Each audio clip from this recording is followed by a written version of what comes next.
ఛానల్కు స్వాగతం. ఈరోజు మనం జీవశాస్త్ర అద్భుతం టెస్ట్ ట్యూబ్ బేబీ గురించి తెలుసుకుందాం. జీవశాస్త్రంలో అద్భుతమైన విప్లవాత్మకమైన విజయం test tube baby Lucy Brown. July 26వ తేదీ రాత్రి 11:47 మానవ చరిత్రలో నూతన అధ్యాయం ప్రారంభమైంది. ఓల్డ్హామ్ ఆసుపత్రిలో శ్రీమతి లెస్సీ బ్రౌన్కి సిజేరియన్ ఆపరేషన్ చేశారు. ఆడపిల్ల పుట్టింది. 5 పౌండ్ల 12 ఔన్సుల బరువు, ఆకర్షవంతమైన కళ్ళు, అందమైన రూపం. అందరు పిల్లల మాదిరిగానే పుట్టింది ఆ పాప. అయితే ప్రపంచంలో ఇంతవరకు కలిగిన జననాలన్నీ ఒక ఎత్తు, ఈ పాప జననం ఒక ఎత్తు.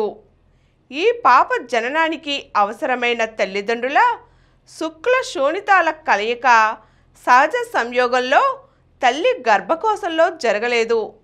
ఆ కలయిక ఓల్డ్హామ్లోని డాక్టర్ కెర్షా కాటేజ్ హాస్పిటల్లో 65 సంవత్సరాల డాక్టర్ పాట్రిక్ స్టెప్టో చేతుల్లో ఒక టెస్ట్ ట్యూబ్లో జరిగింది. శుక్ల శోణితాలు అలా ఒక టెస్ట్ ట్యూబ్లో కలపబడగా 1977 నవంబర్ 10న జనించిన ఆ పిండం కృత్రిమ వాతావరణంలో 12 సంవత్సరాల కృషి ఫలితంగా తయారు చేసిన రసాయన ద్రావకాల మధ్య 2.5 రోజులు ఉంది. 2.5 రోజులు అలా ఎదిగిన పిండం తల్లి గర్భకోశంలోకి ప్రవేశపెట్టబడి జూలై 26 రాత్రి 11:47 వరకు తల్లి గర్భకోశంలో పెరిగింది. జాన్ బ్రౌన్, లెస్సీ బ్రౌన్ల శుక్ల శోణితాలు టెస్ట్ ట్యూబ్లో కలపబడగా తయారైన పిండం అందమైన ఆకర్షణీయమైన ఆడపిల్లగా జన్మించింది. ఈ అమ్మాయి పేరు లూసీ. జననానికి ముందు నుంచే ప్రపంచ ప్రసిద్ధి పొందింది లూసీ బ్రౌన్.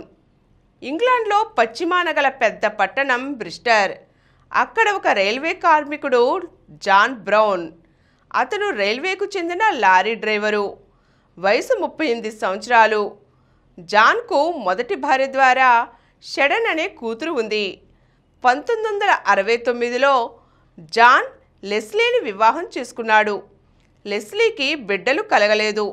ఏమైనా సరే తమకు బిడ్డ కలగాలనుకున్నారు జాన్, లెస్లీలు. లెస్లీకి ఫాలోపియన్ ట్యూబ్స్లో గర్భధారణని నిరోధిస్తూ అడ్డంగా పెరిగిన అవరోధాన్ని ఆపరేషన్ చేసి తొలగించారు. అయినా బిడ్డలు కలగలేదు. ఈలోగా వారికి ఫుట్బాల్ లాటరీలో 1500 పౌండ్ల బహుమతి వచ్చింది. ఈ డబ్బుతో పెద్ద పెద్ద డాక్టర్లను చూడాలనుకున్నారు.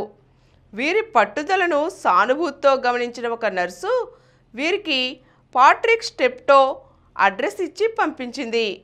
అలా జాన్, లెస్లీ బ్రౌన్లు బ్రిస్టర్ నుంచి చాలా దూరంగా మాంచెస్టర్ వద్ద ఓల్డ్హామ్లో ఉన్న డాక్టర్ స్టెప్టోతో పరిచయం చేసుకున్నారు. ఆయన తూర్పు యూరప్కు చెందిన వ్యక్తి. తన గతం గురించి ఆయన ఎప్పుడూ చర్చించేవారు కాదు. అయితే 2వ ప్రపంచ యుద్ధ సమయంలో బ్రిటిష్ రాయల్ నౌకాదళంలో పనిచేశారు. యుద్ధ సమయంలో అక్షరాజ్యాలకు ఖైదీగా పట్టుబడి ఇటలీలో యుద్ధ ఖైదీగా ఉన్నారు. యుద్ధానంతరం నుంచి గైనకాలజిస్టుగా పేరు పొందారు.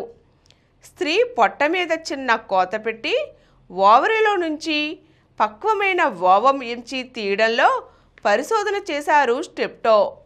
డాక్టర్ స్టెప్టోకు రాబర్ట్ ఎడ్వర్డ్స్తో పరిచయం అయింది.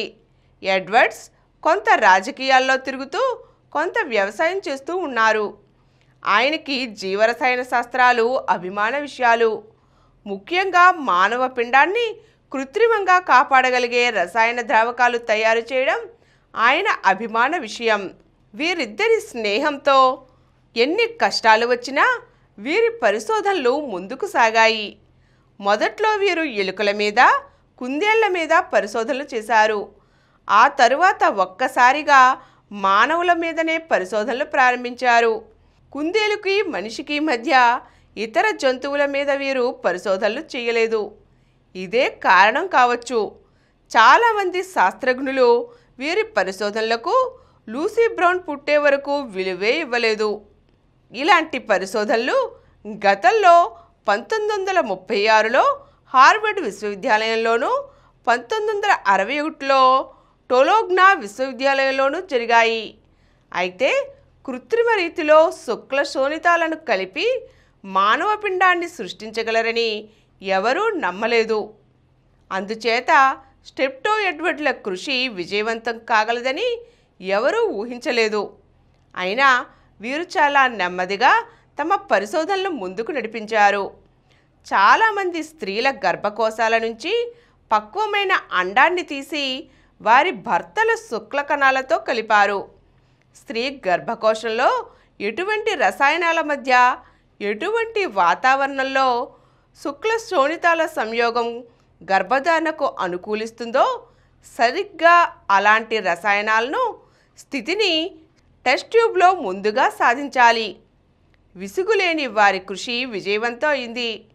1975లో తొలిసారిగా టెస్ట్ ట్యూబ్లో కృత్రిమ గర్భధారణను సాధించగలిగారు. ఒక సెల్ 2గాను 4గాను అభివృద్ధి చెందింది. నిరంతర కృషితో ఈ పెరుగుదల నిలిచిపోకుండా కొనసాగింది. అయితే పెరిగే పిండాన్ని తిరిగి తల్లి గర్భకోశంలోకి ఎలా పంపడం అనేది వారికి ఎదురైన సమస్య. దాదాపు 80 మంది స్త్రీలకు కృత్రిమంగా తయారు చేసిన పిండాన్ని వారి వారి గర్భకోశాల్లోకి పంపారు. ఎక్కువ కాలం ఆ పిండాలు పెరగకుండా గర్భస్రావం అయిపోయింది. దీంతో మళ్ళీ 2 సమస్యలు వచ్చాయి. డాక్టర్ ఎడ్వర్డ్స్, డాక్టర్ స్టెప్టో కృత్రిమ గర్భధారణ దాకా వచ్చారు. అయితే తరువాత ఆ పిండాలు పూర్తిగా ఎదగకముందే గర్భస్రావం అవడం జరిగింది. దీంతో వారు మరిన్ని పరిశోధనలు సాగిస్తూ ఎలా టెస్ట్ ట్యూబ్ బేబీని డెవలప్ చేసి ఒక కొత్త శకానికి నాంది పలికారో మనం వచ్చే ఎపిసోడ్లో తెలుసుకుందాం. ఈ కార్యక్రమం మీకు ఎంతో నచ్చింది కదా. ఇటువంటి మరిన్ని వీడియోల కోసం అనతి కాలంలోనే 20 కోట్లకు పైగా వ్యూస్ సాధించిన సమరం ఛానల్ సమర్పించు యతీష్ సెంటర్ ఛానల్కు సబ్స్క్రైబ్ చేయండి, లైక్ చేయండి, మీ ఫ్రెండ్స్కి షేర్ చేయండి. అలాగే ప్రక్కనున్న గంట సింబల్ని ప్రెస్ చేయడం మర్చిపోకండి.